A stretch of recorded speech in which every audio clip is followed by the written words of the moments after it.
Good morning, degenerates, and welcome to another episode of Boring Crypto IO, place where I read you the boring crypto news every morning, Monday through Friday, just so you don't have to. I'm still in Florida. I'm still on vacation. My name's not important, and I'm your host. Let's get into it. FTX and Alameda Research wallet sends $13.1 million in crypto to exchanges overnight. Ruh-roh, they're hiding money. We shall see. Invesco Galaxy spot Bitcoin ETF joins BlackRock on DTCC site. On top of that, today, guys, we have the FOMC meeting. We shall see what will happen with interest rates here in the United States. Yeah, I don't know. Whatever. To the market. Guys, current market cap right now sitting at 1.27 trillion. Current Bitcoin dominance 52.8, still slowly ticking up. ETH dominance ticking down 17 flat. And 8th Gwei will get you an ETH transaction. Fear and greed still hanging at 72, still in the greed.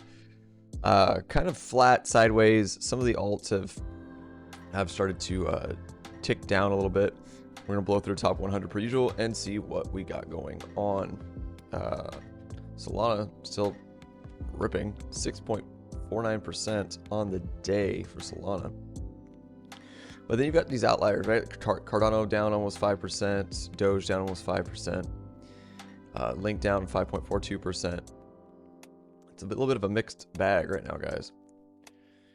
4.03 down for SHIB, 4.9 down for Avalanche. Yeah, like I said, some of the alts have started to roll over a little bit. Even though Bitcoin's kind of holding pretty steady, ETH is holding pretty steady. 4.7 to the downside for ICP. Your protocol waking up 3.32%, not a crazy run, but up 19.21 for the week. Maker DAO hitting it hard, downside 7%.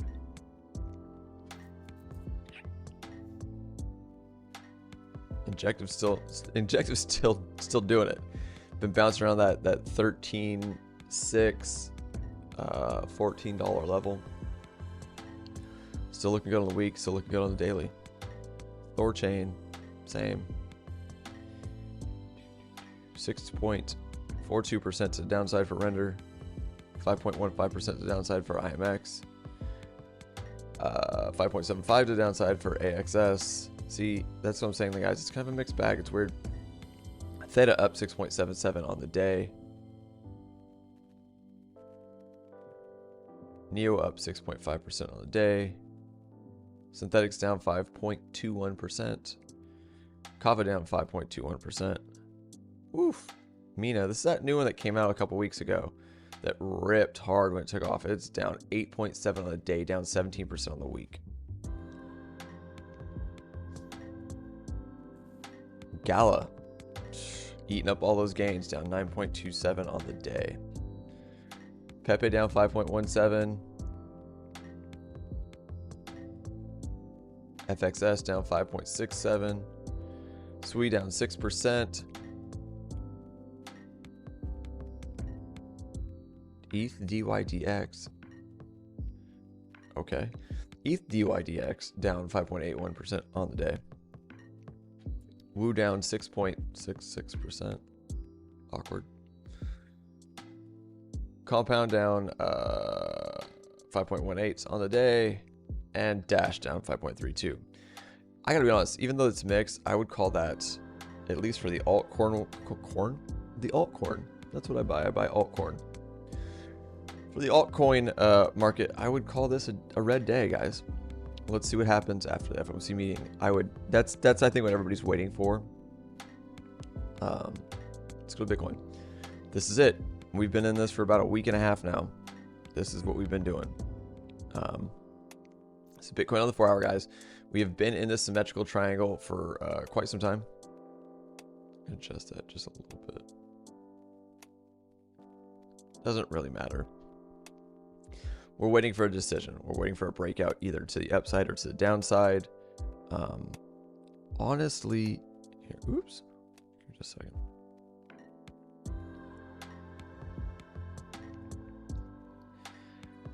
This here makes me look like we're going to roll over. anytime on Market Cipher, guys, when you see a lump, you'll definitely get a rollover to the downside. That doesn't mean it's to be huge. We might just roll over to 33,642 and bounce and go back up. But anytime you see these double bumps like this, you'll usually get a rollover. Something like this, you'll get a rollover. Right here, a rollover twice.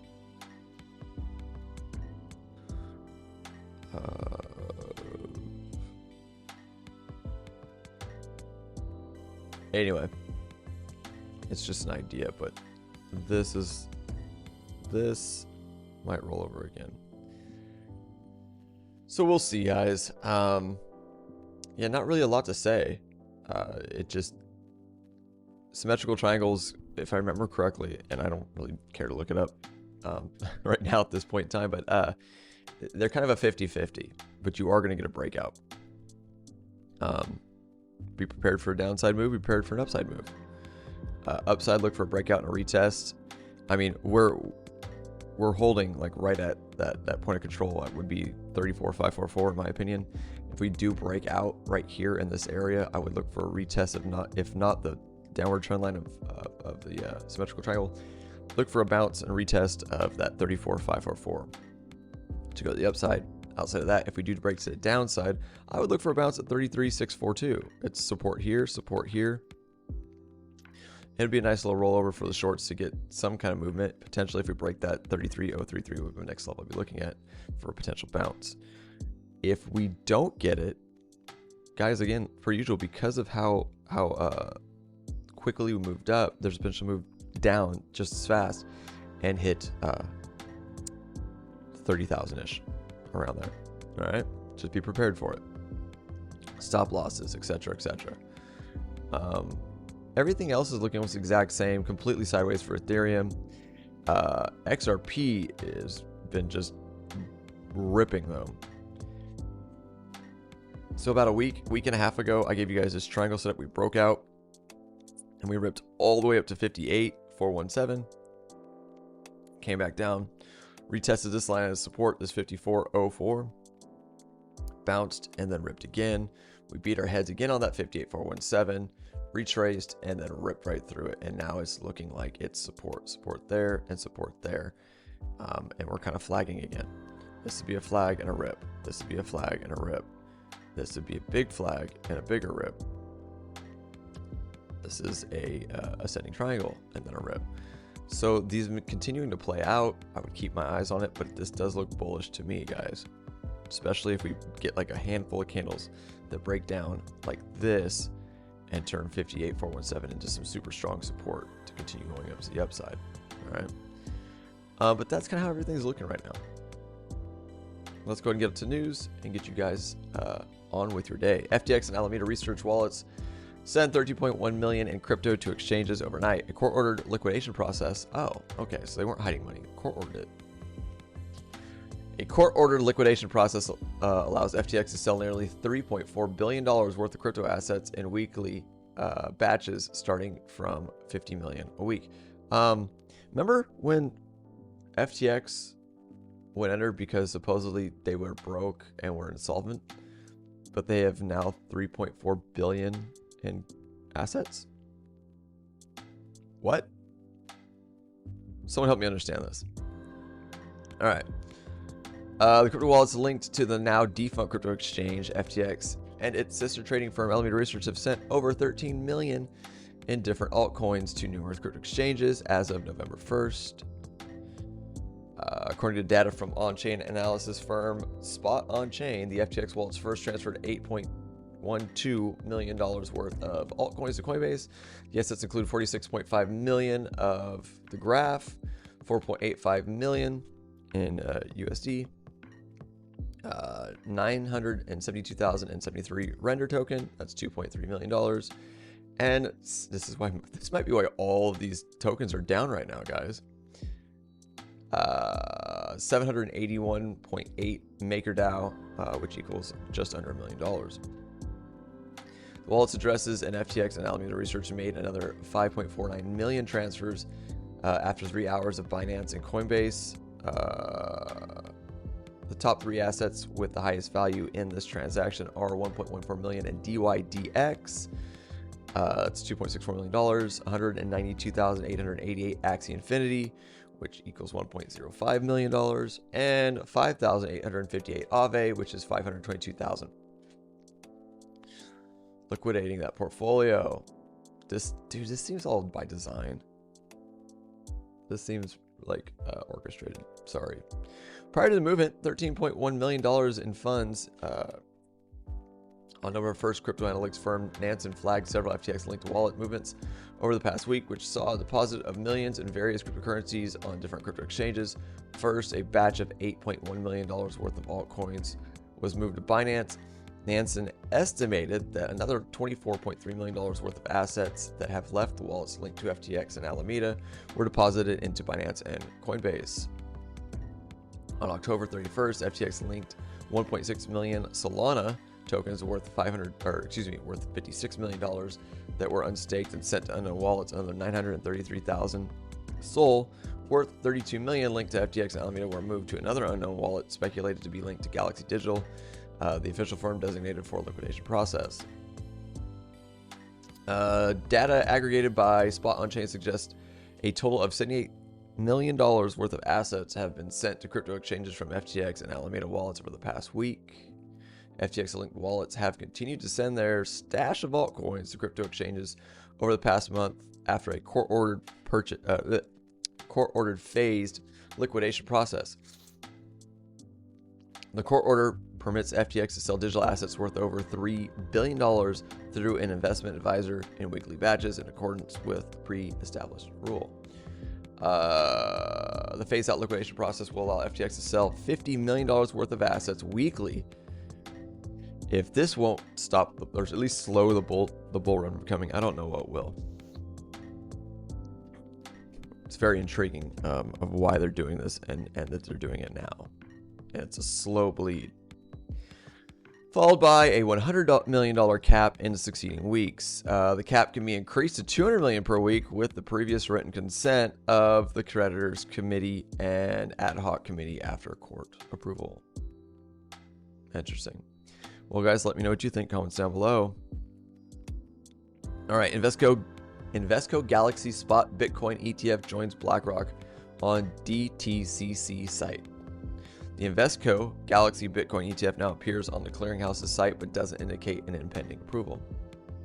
The ticker for Invesco Galaxy Spot Bitcoin ETF, BTCO, had appeared on the Depository Trust and Clearing Corporation's DTCC website, making a step forward in the application process for the two asset managers. The ETF has been added to the list in the last 6 days, with the web archiver Wayback Machine showing no listing under the ticker BTCO was present on October 25th.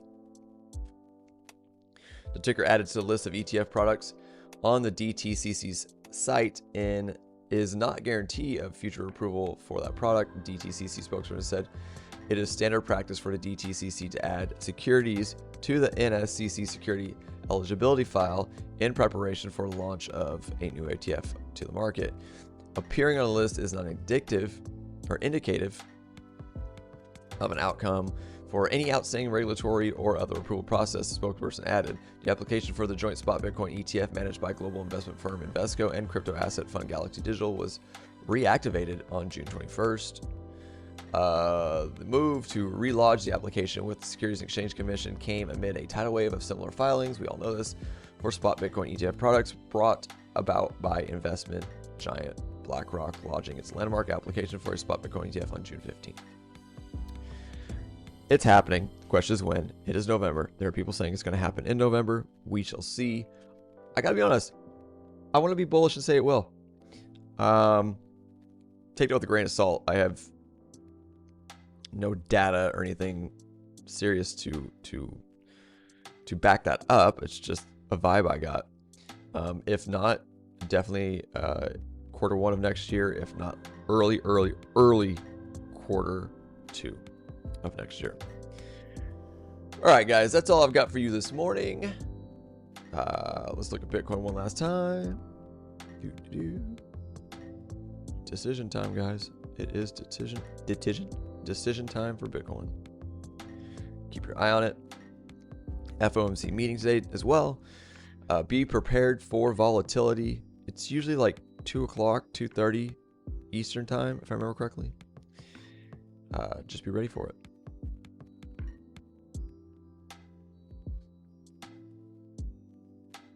Fed interest rate decision. There you go. 1400. That's what it's saying. I don't know what 1400 is. Fed press conference at 14:30. I think it's 2:30. Yeah. 2:30 Eastern time, if I remember correctly. All right. Guys, that's all I've got for you this morning, per usual. If you do enjoy the content I provide for you here every morning on Boring Crypto IO, please, by all means, subscribe to the channel. Turn on the bell for notifications so you when I do post videos. Please watch the videos. Please share the videos on all your social platforms. Above all, if there's anything you can do to help expand the channel and expand the adoption of crypto, please like the videos so more people can see them. And I'll see you guys bright and early, possibly tomorrow morning. We might be packing up and heading out of Florida. I'll do my best. All right, guys, I'm out of here.